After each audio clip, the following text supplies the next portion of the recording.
Os fundadores da empresa, eles precisam definir, estabelecer todos os princípios da sua cultura. Porque se a cultura da sua empresa não te agrada, não é como você quer, como é que você acorda todo dia de manhã e vai para a sua empresa ou trabalha com uma equipe que tem uma cultura que você não gosta? Uma empresa não pode ter amor incondicional. Uma empresa tem resultado. Você joga bem, você tá no time. Você joga mal, você toma feedback, treina e te dá mais oportunidades. Se você volta a jogar mal, você tá fora. Não tá mais no time. Não é assim que funciona uma empresa. Por quê? Você vai deixar o time ser rebaixado? Eu me identifico com essa empresa com esse perfil, com essa cultura, tem a ver comigo? Tá alinhado com aquilo que eu quero, que eu gosto, que eu me sinto bem? Pode ser que não. E de repente foi até uma culpa nossa de ter escolhido errado a pessoa que está na nossa empresa trabalhando do nosso lado. Começando mais um Melhor de 3, o podcast que procura integrar brand growth e vendas como alavancas para o crescimento do seu negócio. Vamos lá, pessoal, mais um episódio. Vamos lá. Paulo Razeira por aqui nesse trio, eu sou o cara do branding. Volta para você. Paulo Milreu. Aqui no trio eu sou o cara do growth. E eu sou o Eli Sintra. Aqui no trio eu sou o cara das vendas e você que gosta de conhecimento e vem buscando melhores resultados para sua empresa através de conhecimentos e atitudes, aqui é um bom lugar para você sempre visitar. Legal? O tema de hoje provavelmente vai te impactar muito porque é algo fundamental para que as empresas tenham resultado. É algo tão fundamental assim que eu posso dizer que toda empresa tem cultura. Toda empresa tem cultura. A cultura pode ser um lixo, mas ela tem algo que ela cultiva. É isso aí? O dono da empresa pode não gostar, mas existe uma pode cultura. ser a contragosto, mas tem, né? Então, é mais ou menos assim, né? Se ele não, desde o primeiro dia, cultuou, colocar uma cultura, ou impor não, né? Mas tentar fazer com definiu, que... estabeleceu. Definiu e buscou que aquele grupo social ali estivesse cultivando isso, essa cultura não é dele. Mas não quer dizer que não exista, né? Não é dele, mas é da empresa. A cultura tá lá. Tá lá. Então, começamos cravando que toda empresa tem cultura, independente de ser a cultura do dono ou se ele gosta ou não. É isso aí? Perfeito. Tem uma frase que é muito tradicional o pessoal usar, né? Que a cultura é o jeito que as coisas são feitas dentro da empresa, né? Como as coisas acontecem. E muitas vezes como elas acontecem longe de quem está gerenciando, longe de quem está liderando. Ou independente dele estar perto ou longe. Exatamente. Né? É nos corredores, é lá na cozinha, enfim. É como as pessoas agem, reagem, interagem, se relacionam, como que elas lideram, como é que elas são lideradas, tudo isso está impactado, né? Está dentro desse bolo aí do que é cultura. Isso é uma definição mais aberta, mais ampla, né? Mas quando a gente vai aprofundando, aliás, dentro desse livro aqui que eu gosto muito, né, de Código da Cultura, eles citam isso, né? Você tem três níveis ali, né, do que a gente identifica como cultura. Tem a parte do que eles chamam de artefatos, que é a parte visível. Então, sei lá, uniforme, ou, sei lá, a maneira que está dispostos os móveis. Já fala bastante sobre a cultura. Sem dúvida. O quanto que a impressora está longe das pessoas ou não, sabe essas coisas assim. Mesa, né? As mesas organizadas, os equipamentos funcionando. Se a mesa tem gaveta ou não. Exatamente. Eu sou contra a gaveta. Exatamente. Se usa crachá ou não, se as pessoas gostam de sair com crachá na hora que vão almoçar ou não. Enfim, tudo isso tem a parte mais visível. Se é home office, tudo se tem pluralidade, se não tem. Exatamente. E aí tem um outro estágio que eles colocam como se fosse um iceberg. Iceberg é essa parte visível, são os artefatos. Aí tem uma parte intermediária ali que eles chamam justamente das normas e valores. Uhum. As normas é aquilo, são as leis, as regras. E essas regras elas podem ser escritas ou não escritas. Você está nesse trabalho agora de escrever, de detalhar, né? E assim, talvez a grande maioria dessas normas, elas são entendidas, são quase visíveis ali, mas não está escrito em lugar nenhum. Está na cabeça das pessoas, sabe? Está quase que no imaginário coletivo daquele grupo ali. E aí você tem um nível mais profundo, que são as crenças. Aquilo que as pessoas acreditam naquela empresa, naquela organização. Uhum. acreditam ou não acreditam, né? Então, quando você vai Não é juntando... uma verdade absoluta, mas é o que eles acreditam. Eles acreditam. E isso do que eles acreditam muda de empresa para empresa. Tudo que a gente está falando muda de empresa para empresa. E é muito nítido que as pessoas até falam. É difícil você copiar uma cultura de alguém, de uma outra marca. Não é porque você vai colocar lá uma mesa de pebolim, um escorregador no meio do primeiro andar para o segundo andar que você virou um Google. Você não vai conseguir copiar uma cultura só copiando parte disso, o artefato, aquilo que aparece, né? Então, essas relações todas, e aí fala também que a cultura é esse sistema que vai definindo o que é aceito e o que não é aceito, né? O que é rejeitado, e o que é estimulado e o que fala assim, não faça isso aqui, que aqui não funciona dessa maneira. E essas coisas, muitas vezes, elas estão no ar, mas não estão escritas em lugar nenhum. Está na cabeça das pessoas e, por isso, a dificuldade de, muitas vezes, o empresário até identificar a cultura da sua própria organização, que, na verdade, não tem dúvida nenhuma, que ele ajudou a construir isso, ele estimulou, ele mandou mensagens ali que fez com que essa cultura fosse construída e se sedimentasse ali, mas isso tudo está, muitas vezes, no ar e a dificuldade de você mudar ou de você tentar conduzir. Mas, na prática, o ideal é a gente tentar gerenciar, tentar conduzir para fazer com que essa cultura responda às necessidades que você tem na sua empresa. Pode ser até naquele momento. Pode ter momentos que você precisa de mais inovação, momentos que você precisa segurar um pouco. Então, de acordo com o momento, você precisa ter essa flexibilidade aí, mas a cultura ela está no ar e muito difícil de você controlar totalmente, quase impossível. Eu confesso que na minha trajetória empresarial eu falhei muito nessa questão da cultura. Mas é aquela história, como eu comecei muito tempo lá atrás, tem certos nomezinhos que não eram falados. Então lá atrás, quando eu comecei, mais de 30 anos atrás, se falava muito, vindo da área de recursos humanos, psicologia organizacional, a palavra cultura organizacional, mas não com essa clareza como a gente vê hoje sendo falada e contada em livros, estruturada de uma forma que fica mais até palatável. Então era uma coisa meio dentro de uma caixinha ali, muito da área de recursos humanos. Então, confesso que lá atrás eu não prestava muita atenção, não dava importância a isso.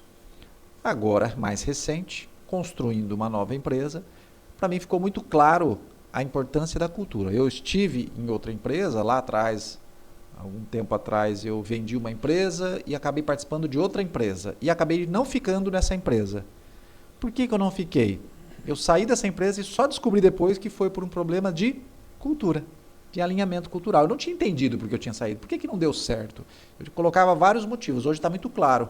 Eu não fiquei devido à cultura. E entendendo essa questão de cultura, para mim ficou claro o seguinte, eu como fundador, ou os fundadores da empresa, eles precisam definir, estabelecer todos os princípios da sua cultura. Porque se a cultura da sua empresa não te agrada, não é como você quer, como é que você acorda todo dia de manhã e vai para a sua empresa ou trabalha com uma equipe que tem uma cultura que você não gosta? Que tem uma cultura que tem valores que você não se alinha. Então é impossível você acordar de manhã motivado a buscar empreender e assumir riscos se aquela cultura não faz sentido para você. E aí isso pode realmente te desanimar muito. Então eu preciso desde o princípio estabelecer alguns princípios dessa cultura. E aí eu começo, na minha visão, estabelecendo esses princípios através dos valores. Eu levo para dentro da empresa aquilo que eu valorizo. É impossível levar aquilo que eu não valorizo. É impossível levar tudo aquilo que eu valorizo, mas eu levo para a minha empresa os valores que eu tenho e que se conectam com as pessoas que vão estar dentro da empresa. Então, eu tenho um valor muito claro sobre disciplina.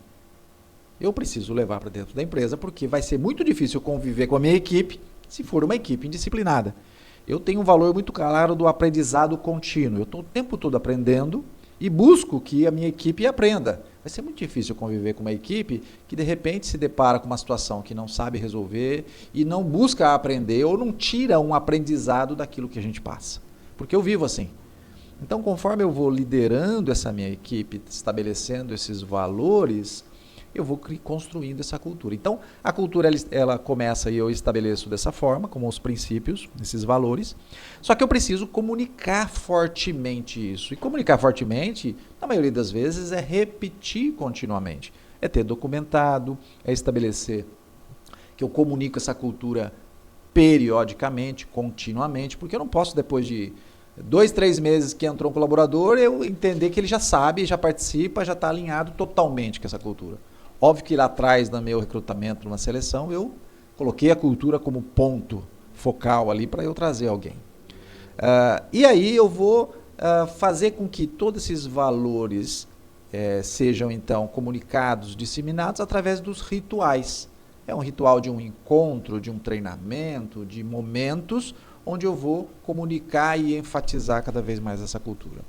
No final de tudo, o que eu preciso? Eu preciso que a minha empresa, que tem, vamos colocar ali, um valor de excelência para entregar o melhor, e portanto eu faço o melhor com a minha equipe, toda essa minha cultura reflita na minha entrega, no meu produto, no meu serviço, no meu cliente.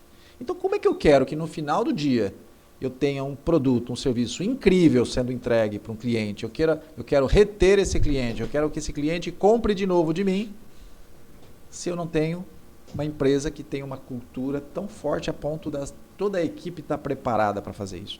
Esse ponto é muito, para mim, importante, porque não adianta eu fazer nada do restante necessário da gestão da empresa, que se isso não estiver bem estabelecido, a sua empresa não cresce, ou se crescer, vai ter muitos problemas. Derruba o resto, né? Derruba o resto. É exatamente isso. Para mim, uma empresa, exatamente com algumas ressalvas, tá, Paulo? Vai começar a polêmica. Para mim, existem vários motivos pelo qual uma empresa pode não ter resultados ou quebrar. Existem alguns motivos pelo qual ela pode ter grandes resultados, prosperar e começar uma jornada perpétua, né? Eu gosto muito dessa visão de uma empresa ser construída para a perpetuidade, né? Para ela ficar para sempre. E isso tem muito a ver com a cultura. Mas uma palavrinha que eu gosto de utilizar é que cultura para mim é algo estratégico, não é algo natural. Então, isso vem muito da minha visão de que o dono, o fundador, o cara que criou a empresa, ele precisa estar capacitado de ter um negócio. E entender que a cultura estratégica é ele que vai implementar. Ele que vai implementar ali na empresa. Ele não vai conseguir colocar desde o zero, mas é ele que vai fazer os ajustes, né? E muitas vezes, quando a gente fala sobre a cultura nascer dentro do grupo, que é uma visão muito harmônica, e eu preciso dizer, é uma visão harmônica para grande empresa isso aí. Empresas que contratam pessoas amadurecidas, que estão preparadas, que tem muitas pessoas sênior. Pô, você tem um grupo de pessoas sênior dentro de um time empresarial, pô, deixa a cultura nascer. O que vai nascer disso aí? Algo ruim ou bom? Se é algo bom, pô, só tem sênior, só tem gente bem preparada, qualificada, capacitada. Agora, numa empresa pequena e média, se deixa a cultura acontecer de um monte de gente que não faz as tarefas, que é indisciplinado, que não tem competência, que não tem qualificação, o que vai nascer de cultura aí? Algo ruim. Então, o dono tá ali para falar, pô, cara, eu preciso fazer os ajustes, as implementações na cultura. Então, é algo estratégico. E cai naquela velha história que a gente fala aqui.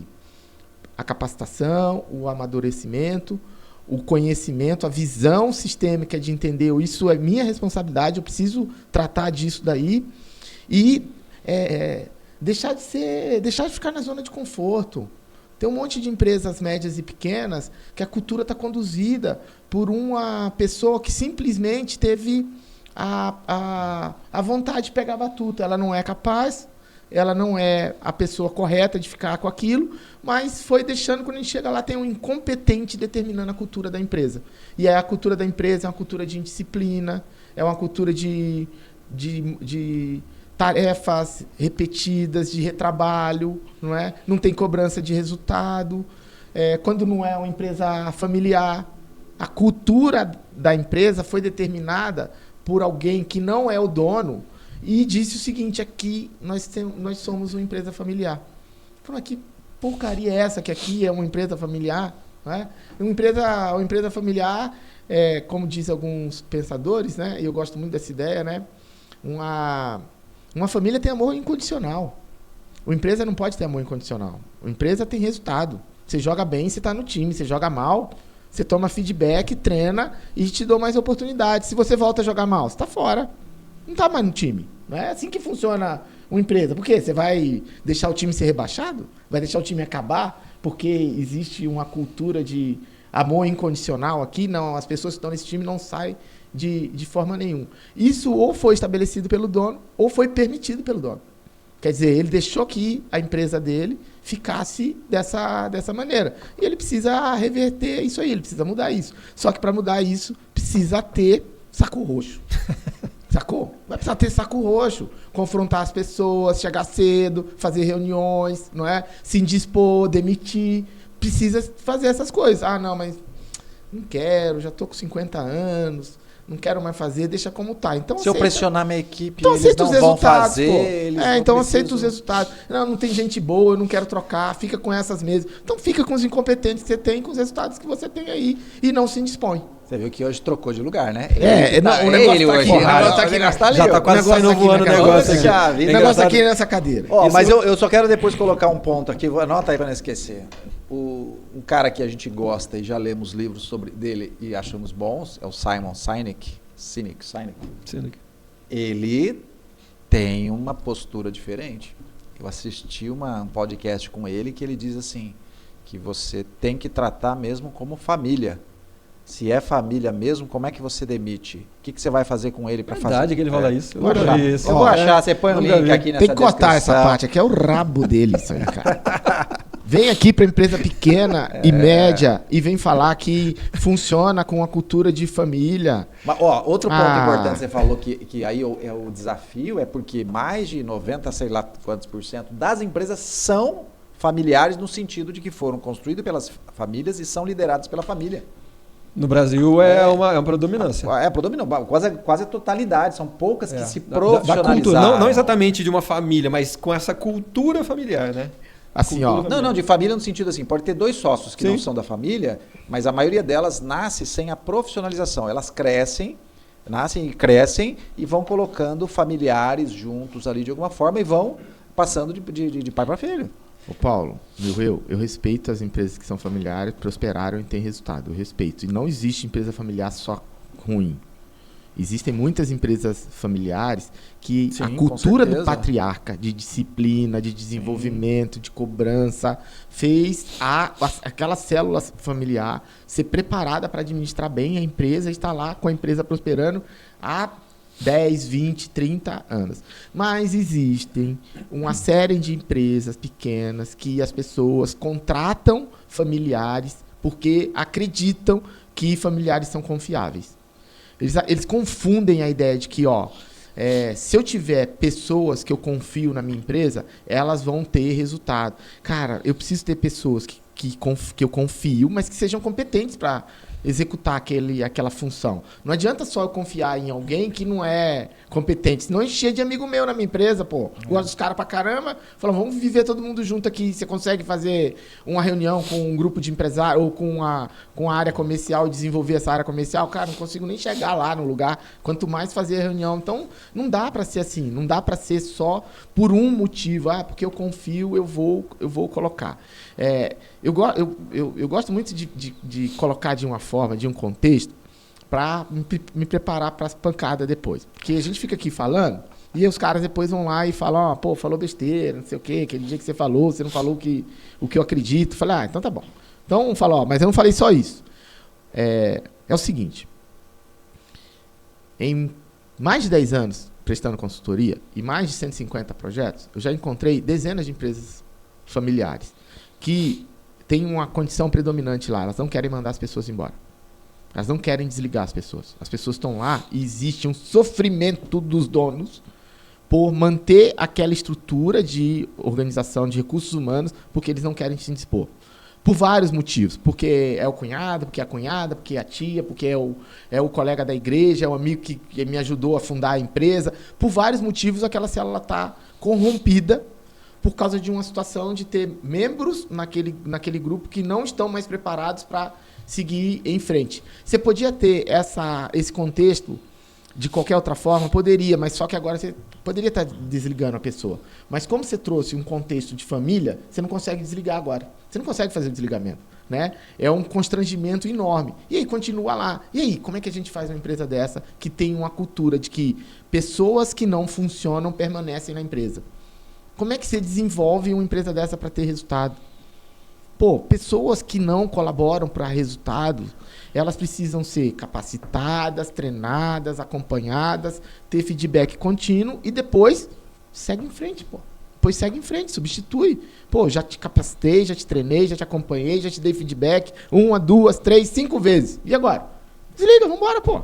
Ah, não, mas a cultura aqui não é essa. A cultura aqui é que essa pessoa estava com a gente desde o começo. Dá mais uma chance. Ela vai morrer com a gente. Uhum. Ela vai morrer com a gente aqui, todo mundo junto, né? A empresa e ela junto. Cara, isso vai roubando energia da empresa. As pessoas que estão fora, que são capazes, não querem trabalhar. Pessoas que são conquistadas, quando elas entram nessa organização, elas olham isso e isso diminui a empresa, isso faz com que a empresa é diminuída. Isso que eu chamo de cultura. É isso que eu olho e falo assim, ó, puta, a cultura não tá remando a favor, a cultura não tá ajudando, ela tá comprometendo, ela não ajuda que a organização vá em frente e tenha resultados. Estabelecer a cultura precisa ser estratégico, intencional e precisa ter um trabalho contínuo, né? Porque as pessoas que vierem de fora, sejam familiares ou não, elas vão tentar corromper um pouco essa cultura, trazendo um pouco daquilo que elas acreditam. Então você tem um desafio de ficar em estado de alerta o tempo todo. Isso. Agora, você tem um desafio de você falar que precisa partir, eu concordo, mas precisa partir do fundador, do dono, e na grande maioria das vezes ele não está preparado nem para ter a empresa, muito menos para estabelecer, entender que precisa estabelecer uma cultura. A história do... Tem uma... Que peça ajuda, mas... a história Razeira, do dono brincando de banco imobiliário. Para mim é isso aí, o dono brincando de banco imobiliário.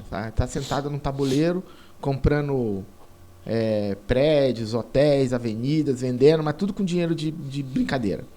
Pô, é ele o guardião disso. É ele que tem que garantir que isso esteja acontecendo de forma sistemática.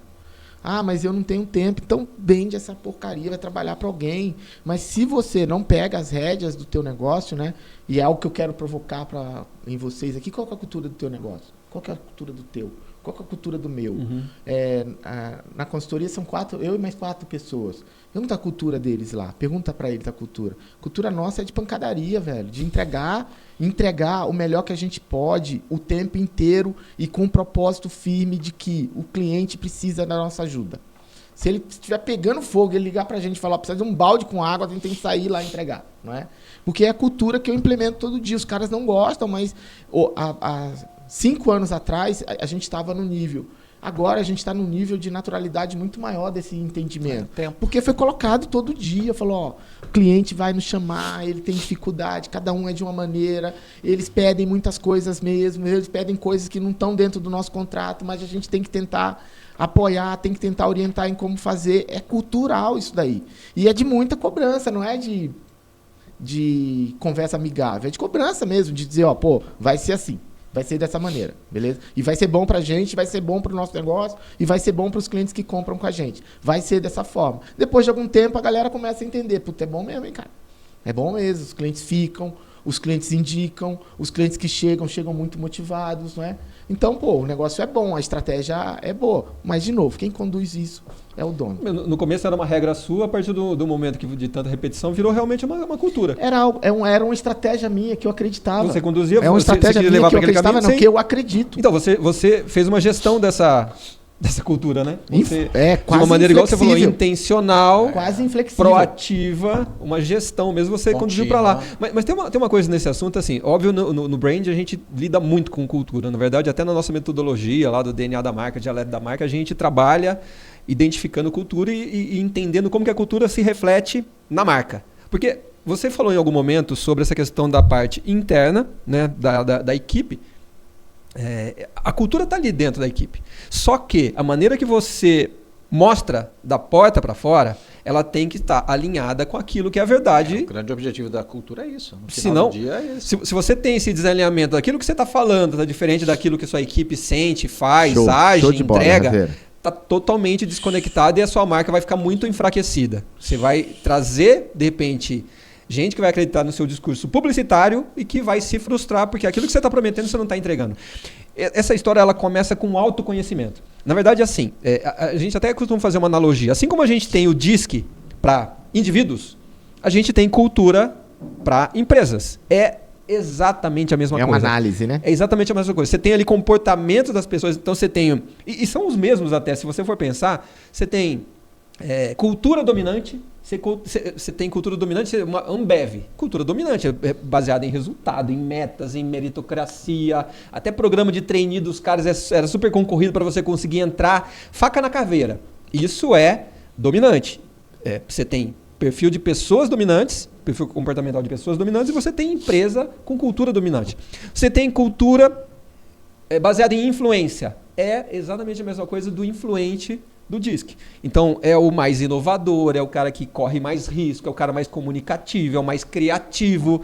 Então, ele tem uma maneira de conduzir que é muito direcionado para facilitar a mudança, se adaptar rápido, rapidez. Então, é focado em inovação.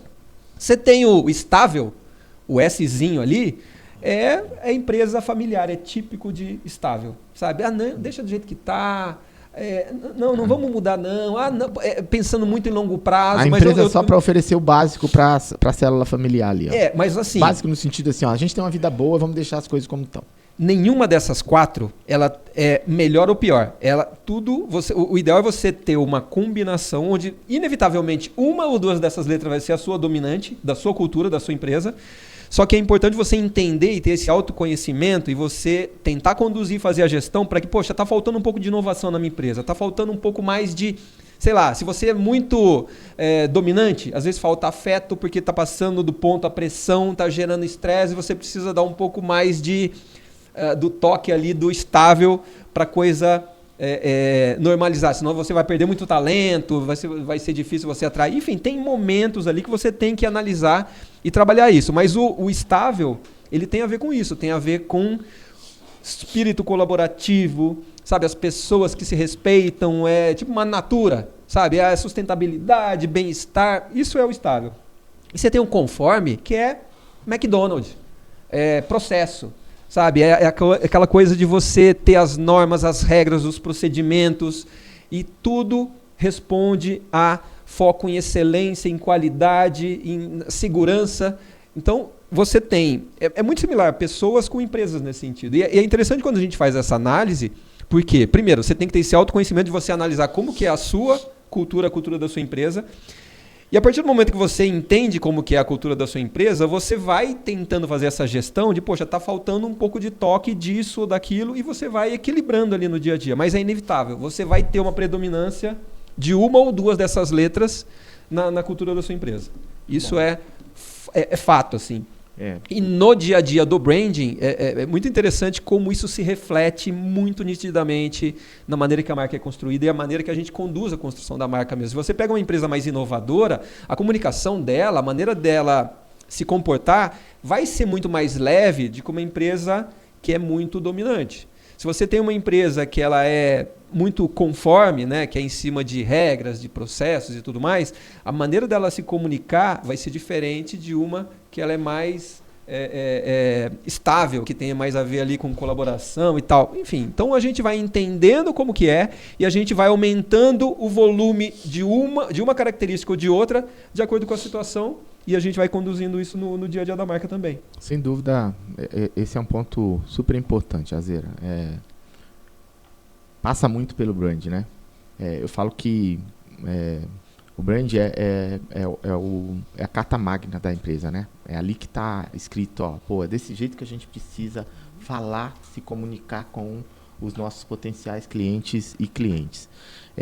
Mas a gente sabe também, e quero acreditar que a gente está convencionado com relação a isso, que a grande proposta de valor da empresa é entregue pelo comercial, porque é ele que faz a promessa.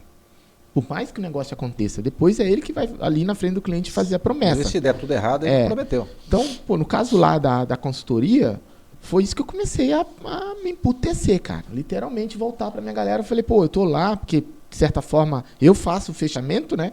Eu que vou lá fazer a continuidade do processo de venda e fazer o fechamento com o cliente, sou eu que faço a promessa, que é algo mais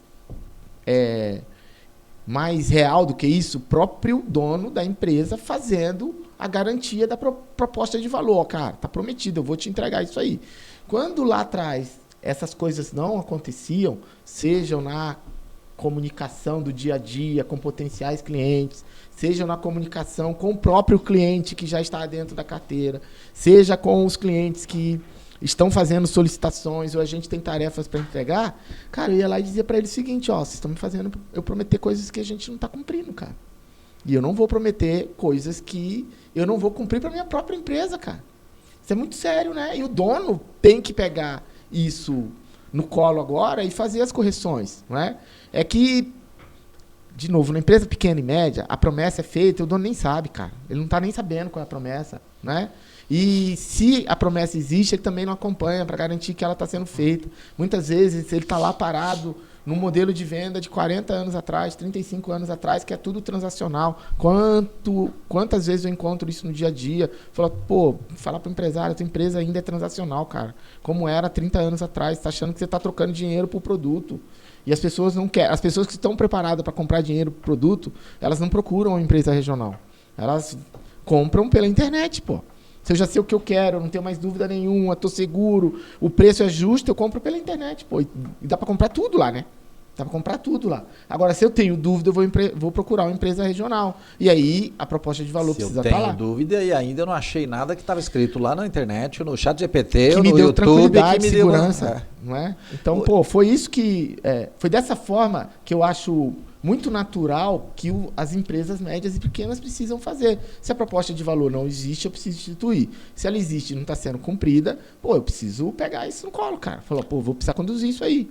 Deixa eu adicionar uma palavrinha no nosso debate aqui, que eu acho que ela é muito importante e ela é o princípio de tudo para isso, que é a palavrinha mentalidade, né? Um tal do mindset. Talvez o melhor conceituação e desenvolvimento desse tema que eu já vi foi num livro chamado Mindset mesmo, da Carol Dweck. Porque ela trouxe bases científicas para essa discussão. Então, as pessoas às vezes estão cansadas de todo mundo falar de mindset. Mindset é porque todo mundo fala de qualquer jeito. Mas nesse livro tem uma conceituação bem profunda sobre isso, um estabelecimento bem claro do que é essa mentalidade. Só que logo nas primeiras páginas ela faz uma definição super simples do que é mindset, do que é mentalidade. Ela fala assim, mentalidade são crenças. Ponto.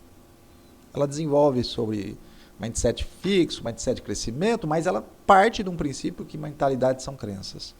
E aí é o ponto que eu acho que é princípio de tudo, porque tanto para branding, como para growth, como para vendas, como para cultura, tudo tem a ver com aquilo que quem originou a empresa, o fundador, tem na sua cabeça e acredita.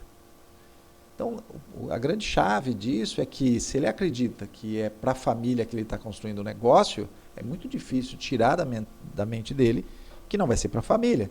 Se ele acredita que do jeito que ele faz está bom, mesmo não dando certo e não trazendo resultados, é muito difícil você mudar isso. Se ele acredita que tem que vender assim, se ele acredita que não precisa se provocar com a marca, ele não tem a crença, o acreditar necessário em algo para mudar. Eu peguei um cliente essa semana que, em vez dele solicitar para a gente para criar algo em cima da marca dele, ele foi lá e fez no chat GPT de qualquer jeito e falou, o que você acha? Estou mandando. Ele não tem nenhuma preocupação estética e com a mensagem que ele passa a partir daquilo. Por que ele não tem? Porque na mente dele aquilo está bom, aquilo é suficiente e aquilo não vai prejudicar em nenhum momento a empresa dele. Ele acredita, porque senão ele não faria. Não é que ele não acredita e está fazendo porque não tem jeito. Ele está fazendo porque ele acredita.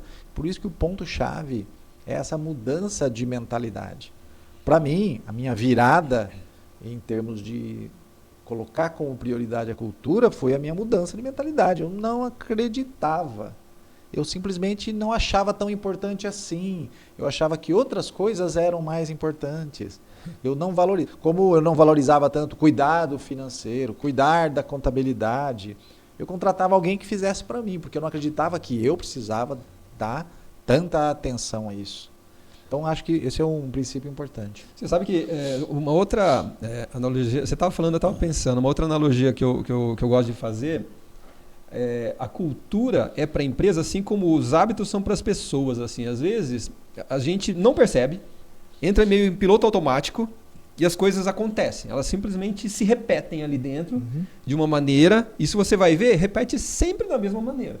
Mas assim como, desde lá do clássico Poder do Hábito até o mais recente, né, Hábitos Atômicos. O Hábitos Atômicos fala muito sobre isso, né, que atômicos, né, são as pequenas coisas. São nessas pequenas coisas do dia a dia que foram pensadas e feitas, que existe persistência em fazer daquela forma. Exatamente. Vai te manter preparado para a oportunidade. Exatamente. Então, e aí quando você tem, de novo, essa autoconsciência de você conseguir enxergar e a partir disso você gerenciar, você fazer uma gestão disso, você consegue ir conduzindo a sua cultura.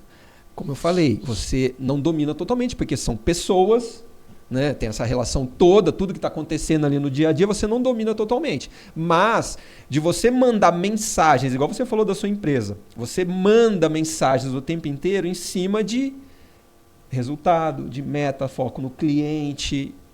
Então você tem um direcionamento que é muito claro para todo mundo, e todo mundo que entrar hoje na sua empresa, for contratado hoje, ele vai enxergar isso. Porque a coisa tá no ar. Com alguns dias ele já percebe, falou, pô, o ritmo aqui é desse jeito. De repente é muito diferente da empresa anterior onde ele estava. Ele consegue identificar isso. Agora vai daquela história. Eu me identifico com essa empresa com esse perfil, com essa cultura, tem a ver comigo? Está alinhado com aquilo que eu quero, que eu gosto, que eu me sinto bem? Pode ser que não. E de repente foi até uma culpa nossa de ter escolhido errado a pessoa que está na nossa empresa trabalhando do nosso lado. A gente tem que buscar pessoas que estão alinhadas com a nossa cultura. A gente fala muito nisso nesse sentido da marca. Tem que buscar pessoas que estão alinhadas com a nossa marca. O jeito que a nossa marca é conduzida e está sendo construída, se a gente traz pessoas alinhadas com isso e que estão de acordo com isso, têm as mesmas crenças, têm a mesma mentalidade daquilo que a gente acredita, essas pessoas vão durar na empresa. Mas aquelas que vieram já desalinhadas, ou a gente, de repente, no processo, a gente não deixou claro como que a banda toca dentro da nossa empresa, e essa pessoa não concorda, essa pessoa vai ter uma rotatividade, né, vai pingar, porque não vai durar ali dentro. Então, essa questão do hábito, né, as coisas estão acontecendo, assim como a cultura está ali acontecendo no dia a dia. E se a gente tem, primeiro, essa consciência de, poxa, esse é o meu hábito que eu quero mudar, quero conduzir, é possível você conduzir. Na cultura é a mesma coisa. Você não domina totalmente, mas você manda sinais que, se forem repetidos exaustivamente de uma maneira consciente pelo líder, você consegue direcionar a sua cultura para o caminho que você quer. E a sua marca vai acompanhando isso. Legal. Muito legal a gente falar um pouco sobre a cultura nossa, né? A cultura das nossas próprias empresas, né? Para dizer que a gente também tem esses desafios, não é porque a gente está na jornada há mais tempo, em tese a gente já tem o conhecimento do que precisa ser feito, que tudo isso está sendo feito. Existe mesmo a necessidade de colocar mais energia nisso aí tudo. Eu quero colocar uma questão de que, quando a gente falou da cultura estratégica, intencional, a gente também está falando sobre a necessidade de planejar isso, né? De parar para revisitar isso daí. Mas, qual é a minha proposta de valor? E por que é essa proposta de valor? E como eu vou comunicar isso em todas as áreas, no digital, na comunicação, em todas as coisas, né? E como que meu departamento comercial leva isso como algo diferente para o cliente, que faz ele entender que eu tenho um preço que é justificado através da minha proposta de valor. E é nessa hora que eu digo que o empresário precisa de assessoria mesmo, né? Ele não precisa de consultoria. Eu coloco lá também dentro da consultoria lá para os meninos, né? a gente precisa ter claro que a gente tem como nome consultoria, mas a gente se predispõe a ser assessoria. A gente vai pôr a mão na massa, a gente vai fazer junto, porque imagine só se eu for dizer para ele o seguinte: você precisa realizar treinamentos com a sua equipe. Uma empresa média e pequena, eu falo, cara, eu sei que... Mas eu preciso de alguém que prepare o treinamento, eu preciso de alguém que realize esse treinamento, eu preciso de alguém que me diga como esse treinamento pode se tornar algo realmente utilizado pela empresa, né? Então não adianta eu dizer para ele lá como uma consultoria, em tese faria, você precisa treinar a tua equipe, no diagnóstico eu percebi que a tua equipe não está treinada. Você precisa realmente fazer. Para que você consiga tempo, para que você tenha agilidade e boa utilização de tempo com pouco recurso, é ideal que ele tenha mentores, assessores, consultores para realizar isso. Sem dúvida. Eu acho que é uma coisa bem simples, né? É mais barato. Esse que é um ponto-chave. Então você vai trazer alguém que está no mercado, numa contratação de empresa para empresa. Essa pessoa está no mercado, tem a sua experiência, atende outros clientes, está o tempo todo se atualizando para atender esses clientes. Eu não estou investindo nada para ela se atualizar, eu não estou investindo nada para ela se capacitar, eu não estou investindo nada, e ela está sempre pronta e melhorando para que me preste um bom serviço. O meu serviço está bem estabelecido em um contrato, com as cláusulas que eu faço, que eu não faço, que resultado que eu entrego, e pronto. É muito mais barato. Se eu trouxer uma pessoa, eu recrutar, selecionar, eu vou ter que liderar, eu vou ter que acompanhar essa pessoa, eu vou ter que treinar, eu vou ter que me preocupar, e ela vai ter uma experiência única na minha empresa. Então, eu sempre acreditei e acredito cada vez mais que para a minha empresa é mais barato eu contar com a ajuda de terceiros. E você percebe... Consultores, mentores, assessores. E você percebe, meu Rio, que esse camarada que você está contratando, quando ele é bem preparado, ele é o cara que vai se indispor para fazer os ajustes? Porque muitas vezes o que eu percebo do empresário é uma certa dúvida no quanto ele pode se indispor para poder mudar a trajetória ali, até cultural, né? Fala, preciso fazer um ajuste aqui. Quando eu sonhei estar por aqui, e hoje eu estou indo por aqui. Puta, mas eu não quero me indispor com o meu time para trazer todo mundo para cá de novo e pegar esse caminho. Muitas vezes é esse mentor, consultor, assessor que vai lá e fala, eu vou me indispor. Eu tô aqui. Se é o papel dele e o acordo é esse, muito melhor que ele faça do que eu faça. Mas eu acho que o empresário, o fundador ali precisa estar comprometido com isso. Ele precisa chancelar. Existe um outro ponto ruim, é que muitas vezes a empresa contrata o consultor porque ele é especialista, ele tem muita experiência, ele sabe o que faz, e aí quando ele chega na empresa, ele quer dizer para esse consultor como ele deve fazer. Essa é a coisa mais comum que tem. Então faz desse jeito, faz desse jeito. Ele não contratou um consultor, ele contratou um gerente, mas está pagando pelo um consultor. É isso aí. Então, são esses pequenos detalhes aí. É óbvio que eu conheci muitas empresas algumas empresas que não contrataram terceiros para crescer. Mas talvez elas tenham errado muito e durante muito tempo de uma forma desnecessária. Porque é mais barato eu trazer experiências que já estão disponíveis no mercado. Esse é o ponto-chave. Simples assim. Se a gente for pensar nas 4 letrinhas que eu falei anteriormente lá, né, do DISC, de como isso se reflete para as empresas, na verdade a gente tem uma metodologia que a gente aplica, que a gente não usa essas 4 letras, a gente usa outra nomenclatura. Na verdade é uma metodologia que existe e a gente aplica no nosso projeto, tá? Que é empresas racionais, tipo Meta, meritocracia, resultados e tal, Ambev. Você tem as grupais, que é como se fosse uma família, Natura, então você tem ali a questão de priorizar os relacionamentos, de respeito, etc. Você tem as empresas que são hierárquicas, que é tipo, enfim, Toyota, Petrobras, IBM, é processo, é aquela coisa de método, enfim. E aí você tem as empresas que são inovadoras. E aí é Google, aí é Tesla, Lego. Enfim, são as empresas que priorizam inovação, está sempre à frente, não tem aversão a risco como as empresas que são hierárquicas. Enfim, você tem essas 4 nomenclaturas aí. Você estava falando da questão de mentores, né, de quando você traz de fora, de você aproveitar a experiência de fora e tal. Mas é interessante no trabalho que a gente faz, nesse tipo de identificação dessas 4 culturas, como fica muito nítido o papel do próprio líder ali dentro, de alguém que já está ali dentro conduzindo o processo. E assim, uma coisa que a gente sempre deixa muito claro, não existe uma cultura entre essas 4, melhor ou pior. Você tem, como eu citei, né? Você tem aí Google, você tem IBM, você tem Ambev, você tem Natura, que são, cada uma delas em um desses quadrantes, cada uma delas um super sucesso no seu estilo, na sua maneira de conduzir, nas suas crenças, normas, valores e tudo mais.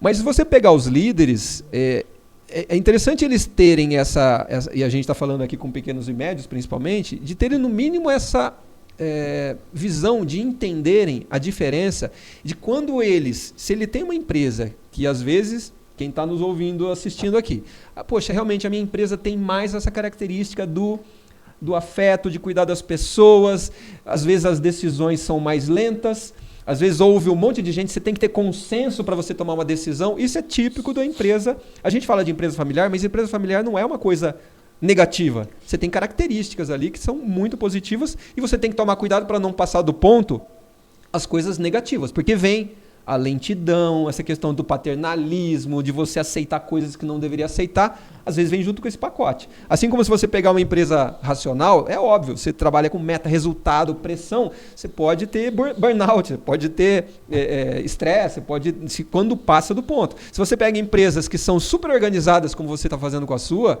se você passa do ponto, a sua empresa vai ficar travada, vai ficar engessada, vai ficar burocrática demais, não vai acompanhar mudanças rapidamente, como deveria, às vezes, algum cenário que se mostra necessário você ter essa agilidade, você não vai ser ágil suficientemente.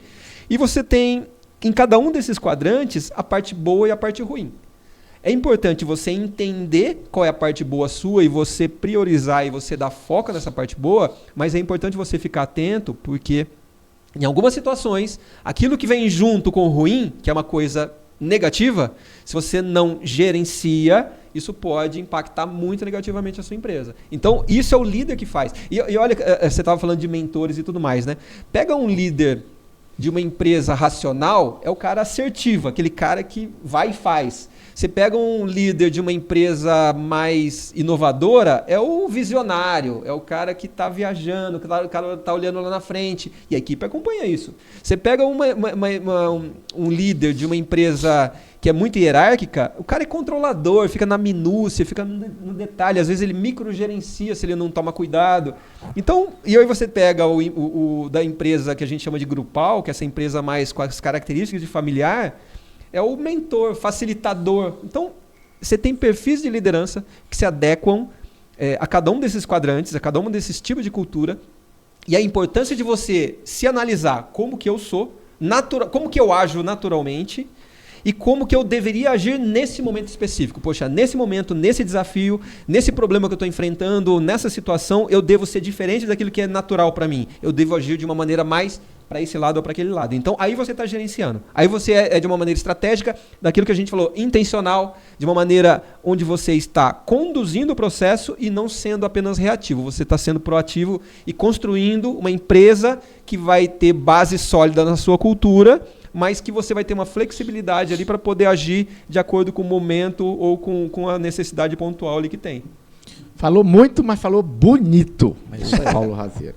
Pois bem, Paulo Razeira, e se um empresário que está nos vendo aqui, ou qualquer pessoa que esteja dentro de uma organização, está pensando agora, nossa, eu preciso de melhores resultados e isso passa diretamente por essa questão da cultura organizacional. O que ou como você e a MR Tempo pode ajudá-lo? Boa! Na MR Tempo, que a gente tem esse foco em estratégia de gestão de marcas, a gente trabalha muito diretamente com essa questão de como as coisas são dentro de casa e como a gente, identificando isso de como as coisas são dentro de casa, como a gente traduz isso para o mercado, da porta para fora. Então, como a gente tem a entrega, aquilo que é a realidade, com a expectativa que a gente gera. E o que a gente faz é tentar gerar esse alinhamento através da marca. A marca ser esse fio condutor que está mostrando o que nós estamos prometendo e como nós estamos realmente fazendo. Então, a marca sempre ela é trabalhada na nossa metodologia primeiro na cabeça da equipe. Entender o que a marca é, o que ela significa, como ela está sendo conduzida, para que todo mundo haja de acordo com aquilo que a gente está prometendo da porta para fora. Dessa maneira, a gente diminui esse gap, essa distância, essas diferenças entre o que é prometido e o que é entregue, e a gente está realmente construindo marcas que são cada vez mais fortes e perenes. Esse é o nosso foco, é dessa maneira que a gente acredita que está gerando valor para o mundo. Fala da REC, meu amigo. Eu faço um trabalho para ajudar vocês, empresários a crescerem, fazer suas empresas crescerem, gerando demanda. Talvez o nosso grande objetivo seja ter um olhar estratégico para as empresas e aplicar tecnologia, marketing digital, ações de mídia paga, ações de redes sociais, para ajudar as empresas cada vez mais a gerar demanda para que elas possam vender. Acho que é o grande desafio que todo mundo vive hoje. E aí, claro, depois eu entrego de bandeja por ele, né? De bandeja. De bandeja. A parte fácil. Depois que eu recebo essa bandeja, tá tudo resolvido. Acabou. O problema é que na maioria das vezes não tem bandeja nenhuma. Eu recebo é só a bronca mesmo. Mas eu quero começar hoje falando como a gente pode ajudar a tua empresa que está precisando de resultado e acredita que a tua cultura organizacional está atrapalhando isso e provavelmente a tua cultura organizacional está atrapalhando os resultados que você quer ter. Se você não quer mudança, se você adora a zona de conforto, aquela zona de conforto que não leva você para lugar nenhum, continua aí, nem procura a Jump nem o Eli, porque provavelmente se a gente entrar na tua empresa, a gente vai promover muitas mudanças e as pessoas vão ter que sair da zona do conforto, as pessoas terão que se adaptar a conviver mais na zona do conflito, onde realmente as coisas acontecem. É na zona do conflito que você está preparado para ir para a zona da conquista. E é isso que a Jump normalmente faz. Entra lá e promove muitos ajustes, muitas mudanças e gera muito conflito, mas para a gente seguir em frente. Se você acha que é o momento para a tua empresa, me procura. Mas se você tá legal na zona do conforto, continua aí, segue tua vida, a gente continua tomando café. Nós três somos aqueles que entram lá para falar aquilo que você precisa ouvir, não aquilo que você quer ouvir, né? Exatamente. Senão, chama outro. Em algum momento eu pensei nessa frase hoje, sabia? É mesmo? Eu falei... eu tentei lembrar do autor, eu acho que é o T. Harvey que fala sobre isso, mas eu não tenho certeza. Fazer o que precisa ser feito, né? E não é fazer qualquer coisa, não é fazer tudo. O empresário precisa fazer o que precisa ser feito. E, às vezes, ele quer fazer tudo o que precisa ser feito e, às vezes, também ele não faz nada do que precisa ser feito. Mas tem uma parte do que precisa ser feito que é dele. E isso ele precisa fazer. Vamos pra casinha? Bora, ficamos por aqui. Mais um episódio do Melhor de 3. Até mais. Gente, um abraço. Até a próxima. Um abraço.